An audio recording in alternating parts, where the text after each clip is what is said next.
Oke. Selamat malam kepada teman-teman semua, teman-teman sedang menonton dan dosen Ibu Grace. Malam ini kami bertujuan untuk memenuhi tugas presentasi dari kelompok 9 itu ada berenam.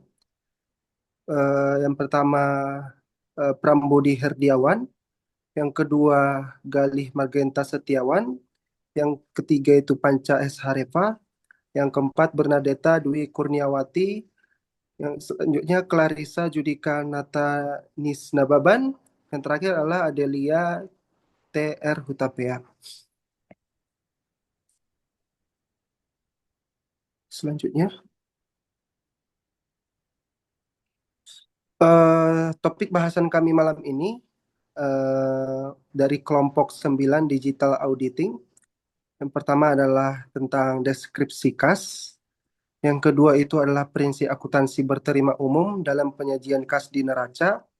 Yang ketiga, tujuan pengujian substantif terhadap kas. Yang terakhir adalah program pengujian substantif terhadap kas. Untuk deskripsi kas akan dijelaskan oleh rekan saya. Silakan untuk deskripsi kas. Baik, untuk deskripsi kas, yang pertama, kas itu didefinisikan sebagai aset paling liquid yang meliputi uang tunai, saldo rekening giro di bank, dan setara kas yang dapat digunakan secara bebas untuk operasional. Dalam audit, kas sendiri memiliki perhatian khusus karena mudah dialihkan, mudah disalahgunakan, dan sering menjadi objek kecurangan. Deskripsi kas juga menekankan pada keterbatasan penggunaan kas, pemilikan dan keberadaan kas, serta hubungan kas dengan akun lain seperti pendapatan, piutang, dan bebannya. Untuk Sel- berikutnya, Selanjutnya, prinsip akuntansi berterima umum, penyajian kas dalam neraca. Jadi seperti di deskripsi kas tadi, di Pabu ini dijelaskan bahwa kas itu mencakup kas di tangan dan rekening giro atau demand deposits. Nah, selanjutnya ada setara kas. Ini merupakan investasi jangka pendek yang liquid, cepat, dapat dikonversi menjadi jumlah kas tertentu, dan risiko perubahan nilainya tidak signifikan. Umumnya berjangka sangat pendek. Lalu kalau di neraca itu kas yang dicantumkan terdiri dari saldo kas yang ada di tangan perusahaan pada tanggal tersebut dan saldo rekening giro di bank yang pengambilannya tidak dibatasi bank atau perjanjian yang lain. Selanjutnya, kas dalam valuta asing juga tetap harus dicantumkan di neraca sebesar nilai kurs yang berlaku pada tanggal neraca. Unsur-unsur yang harus disajikan secara terpisah dari unsur kas di neraca jika jumlahnya material itu terdiri dari tabungan di bank, terus bisa ada juga dana untuk perluasan pabrik, dana pelunasan utang, atau dana lain yang tidak digunakan untuk keperluan modal kerja. Lalu ada saldo bank minimum yang disyaratkan bank dalam suatu perjanjian penarikan kredit. Selanjutnya, ada juga saldo pada bank luar negeri yang tidak digunakan dalam hubungannya dengan kegiatan bisnis di luar negeri dan tidak dapat segera diubah ke dalam mata uang rupiah karena suatu batasan-batasan.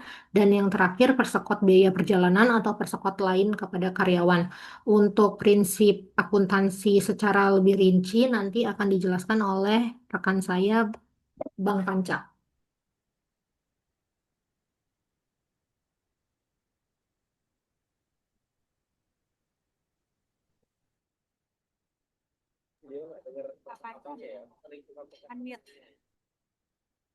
Mas Panca belum di-unmute. Selanjutnya, prinsip akuntansi berterima umum penyajian kas dalam neraca. Ada 7 prinsip. Yang pertama itu adalah prinsip pengakuan recognition, di mana kas diakui sebagai aset apabila perusahaan itu menguasai kas tersebut. Yang kedua adalah kas tersebut tersedia untuk digunakan dalam kegiatan operasional tanpa pembatasan yang signifikan.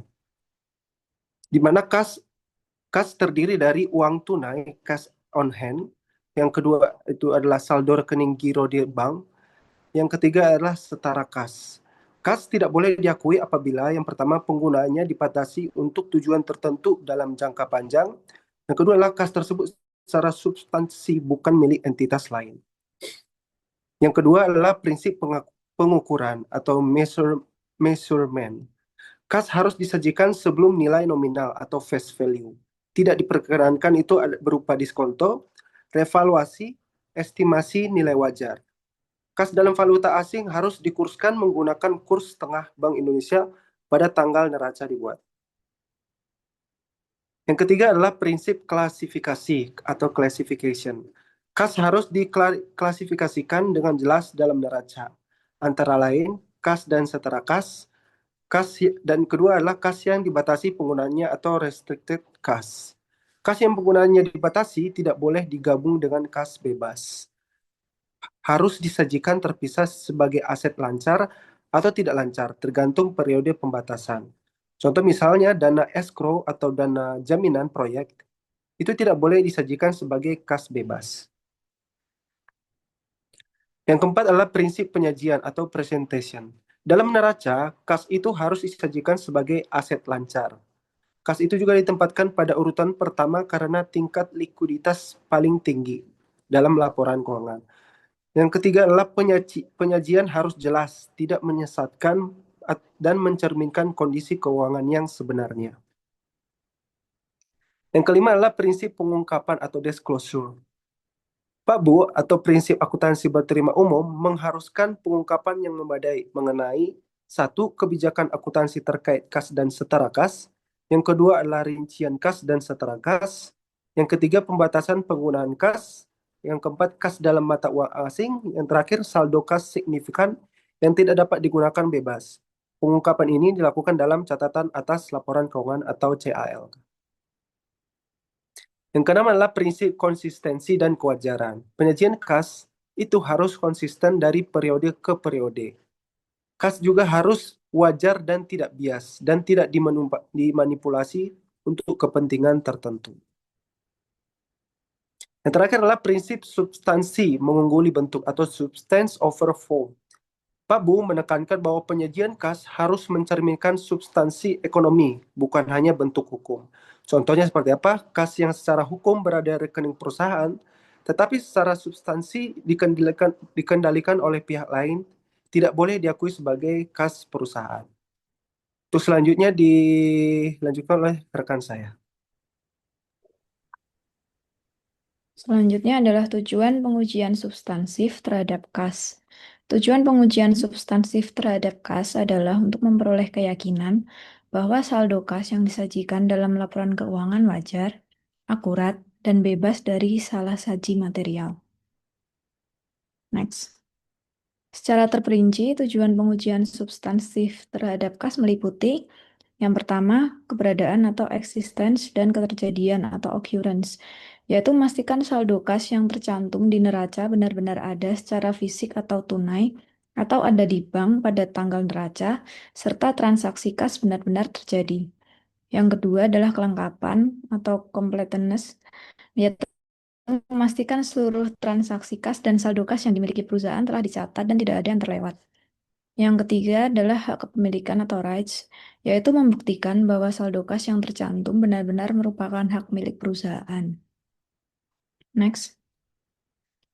Kemudian akurasi dan penilaian atau accuracy and valuation, yaitu memastikan saldo kas dinilai dengan tepat dan sesuai dengan prinsip akuntansi yang berlaku umum.